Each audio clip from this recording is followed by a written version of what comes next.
Assalamualaikum warahmatullahi wabarakatuh. Hello everyone, my name is Fatima Alaziza, and in this special occasion, I would like to explain to you about subordination and content clauses. But I'm not alone to explaining this material.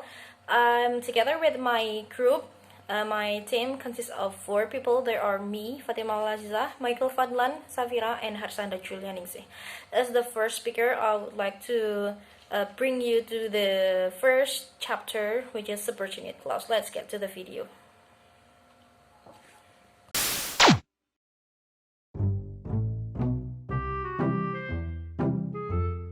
Okay, now we are here in the first chapter, which is subordinate clause. What is subordinate clause? Let's make it simple. If we have main clause, we also have subordinate clause. Well, main clause is the word or is the clause or sentence that can be understood by itself. Main clause doesn't need any additional information or any additional sentence. But different with subordinate clause needs another additional information or even another additional sentence or clause to make this clause clear, to make it easy to understand. Well, subordinate clause is begin with subordinate conjunction or relative pronoun, but this clause also consists of both noun and also verb. By begin with those or subordinate conjunction and also relative pronoun, make this clause is incomplete sentence or dependent clause, while main clause is complete sentence and also independent clause. Here I already provided 3 examples. The first is we know that you need motivation from us. The sign is the word that.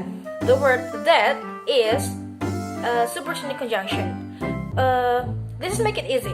If we found the word that, the next sentence or clause is subordinate conjunction. Many cases easily to identify subordinate conjunction is after the word that. And the second is that is the paper Jamie was sneaking at. If we just say it as Jamie was sneaking at what, we don't know. We don't know what thing is Jamie sneaking at. So there is a sentence or clause before Jamie was sneaking at. There is a sentence that is the paper. That is the paper. So at is come back to the paper. Okay. And the last is she doesn't know where to put her bags. So where is relative pronoun along with who, where, when, which, and so on. So if you just say where to put her bag without a question mark, just a normal sentence, just we cannot easily understand the sentence, right? Because where to put her bag. So they said we doesn't know what are you talking about. Where to put her bag. If we just say it like that, we doesn't know what the context of the sentence or of the clause. So there is another first sentence or clause. She doesn't know. Another thing, if we just say she doesn't know, what things that she doesn't know? We never knew the context of the sentence. If we separate these 2 sentences, she doesn't know and also where to put her bag. But if we combine these 2 sentences, this is a complete sentence. Finally we understand the meaning, the context of the sentence. She doesn't know where to put her bag. Well, we have also finite subordinate clause. While finite subordinate clause has 3 subclasses, there are relative clause, comparative clause, and content clause. For the first is relative clause. Example is a notebook is a computer which can be carried around. Which can be carried around is a subordinate clause. The sign is the word which. The word which is relative pronoun. Just like what I said before, relative pronoun is consists of who, where, when, which, and so on. And The second is comparative clause. Compare, not superlative. We don't use the word most or suffix est and so on, but we just use the word more or additional suffix er in the last adjective word. Here I have more investors rejected than had been accepted. If we want to say it, if you want to rearrange the sentence, we also can say it as I don't think the investors had been accepted, like that. But the subordinate clause is then had been accepted. This is actually main clause, but this is change a subordinate clause since there are more investors rejected. There are the first sentence, and the first sentence is the additional information or additional clause for subordinate clause, for make it clear. And the last is content clause. The example is she thought that she is his girlfriend. Content clauses. So that she is his girlfriend is subordinate clause. The sign is there are word that is subordinate. This is subordinate conjunction. Subordinate conjunction. But she is his girlfriend. This sentence, this clause is the content. The content inside of she thought. What does she thought? She thought that she is her girlfriend. So what is inside her thought, like that. Okay, let me introduce myself. My name is Michael Fadlan Abdullah. In this occasion, I would like to present about the material, clause type, and content clause. Before we go to the material, there is question. What is clause? And what is the content clauses? Have you ever heard a clause before? And a content clause? Okay, let me try to explain this material. A clause consists of a group of words which include a subject and finite verb. A clause contains only one subject and one verb.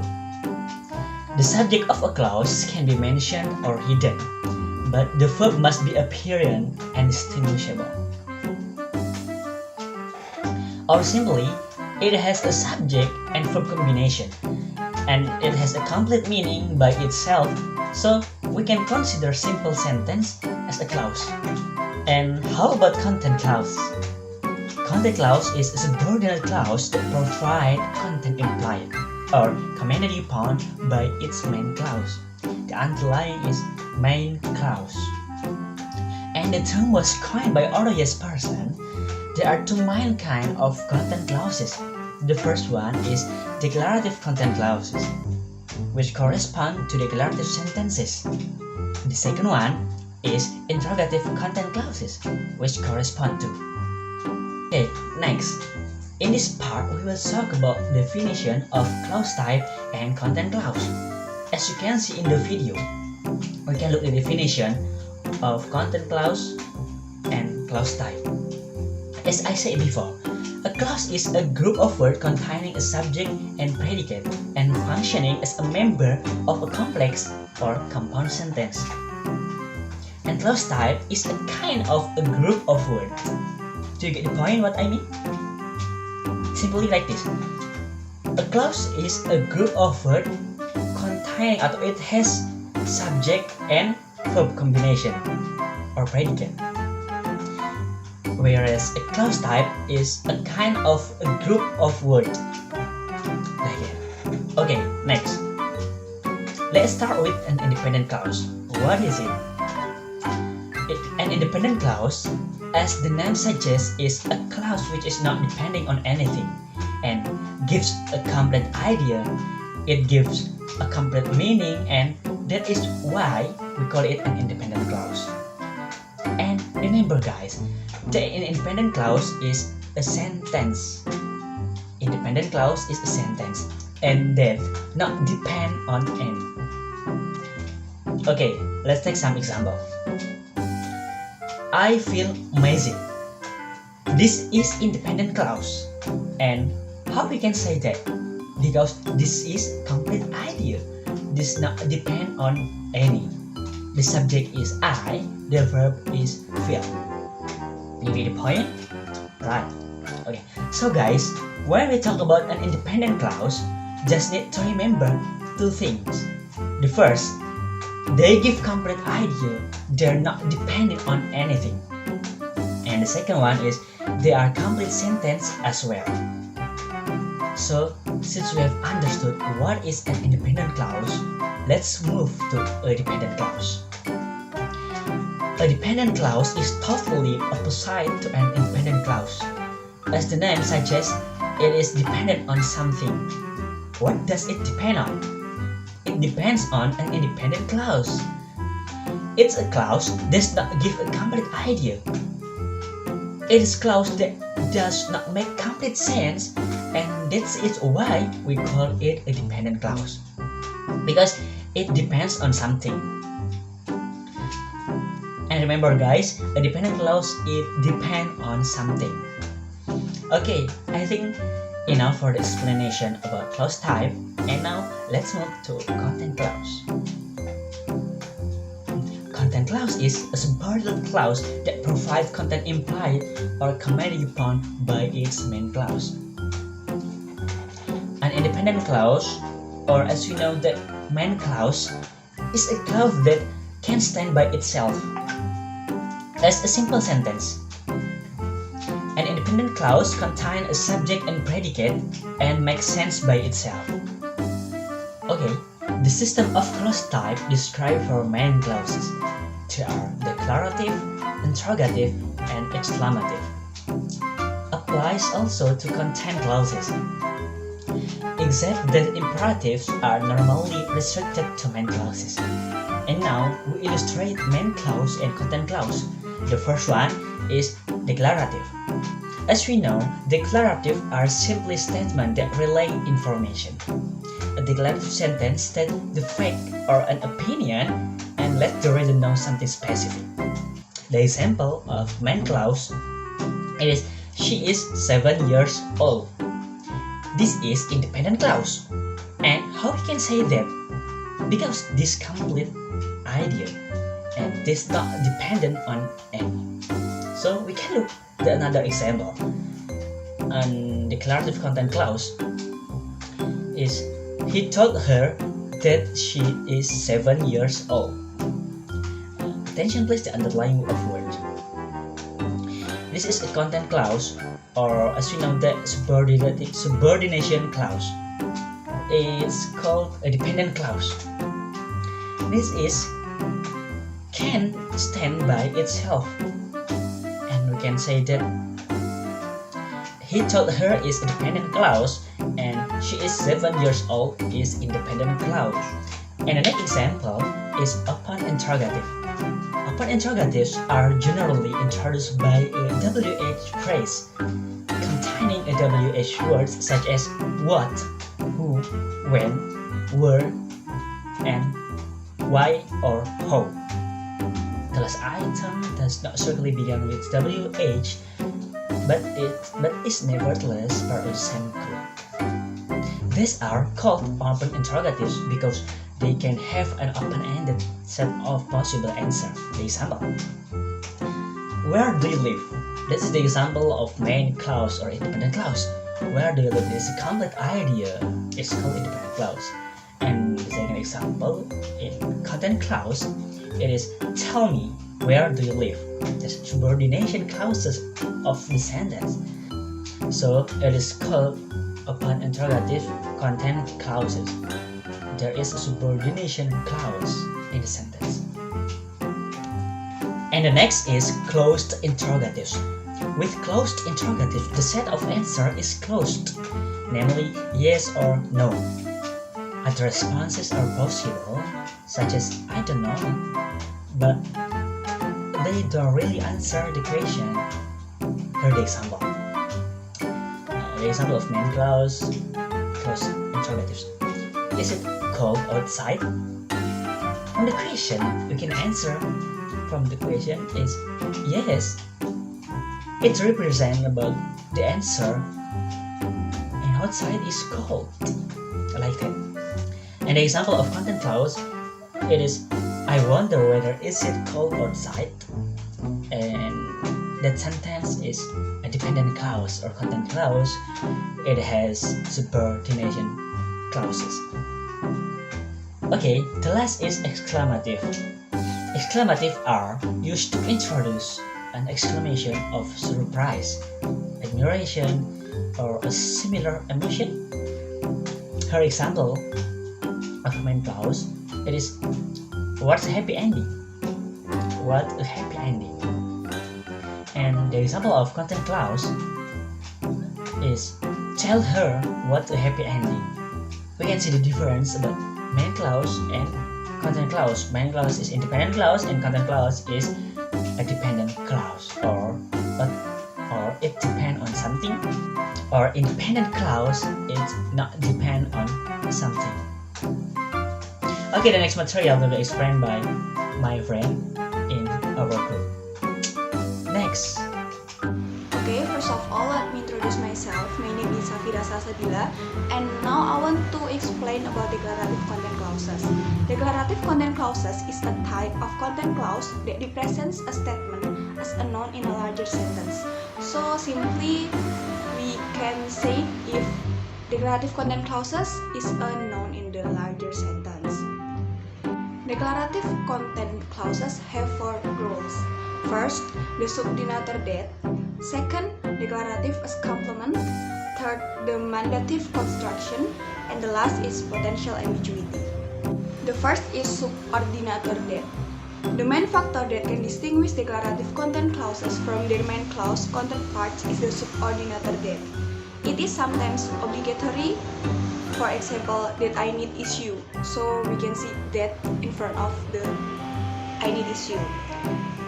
And inadmissible. For example, Lucas cooking before that I came. The means is Lucas cooking before that I came. We can see that again. And then the last is optional. For example, everyone knows that it's fake. That it's to explain. Everyone knows it's something is fake. Second is declarative as complement. Declarative content clauses mostly function as complement of a noun. For example, I'm serious that you look so beautiful. That you look so beautiful is complement of I'm serious. Verb, Mingyu can con that he was sick. That he was sick is the complement of Mingyu can gone. Adjective, win-win is said that you are cried. That you are cried is the complement of win-win is said. And the last is preposition. You can have it that you like it. That you like it is a complement of you can have it. My name is Harsanda Jolaningsi. I will explain about demandative contraction and potential ambiguity. The first, demandative contraction. Demandative contraction is something that needs to be conveyed. One special contraction with a declarative content clause as complement is demandative. Demandative is divided into 3 parts. 1. Subjective mandative. Example, it is essential that he be told immediately. 2. Should mandative. Example, it is essential that he should be told immediately. 3. Covert mandative. Example, it is essential that he is told immediately. In this part, indirectly, the message that must be conveyed expressed with modal must. Second, potential ambiguity. Potential ambiguity while content clause complement of demand, essential, mandatory, vital, and the like are always mandative. Includes potential ambiguity depending on the grammar. Example, I insisted that he meet her is not ambiguous, subjective mandative. And I insisted that he met her is either non-mandative or covert mandative. The same sort of ambiguity is found with important. A doctor who says it's important that he drinks a lot makes mean either he should take plenty of fluids or the fact that he is heavy drinker is significant. Thank you. Maybe enough from our group. Thank you very much for your great attention, guys. Wassalamualaikum warahmatullahi wabarakatuh.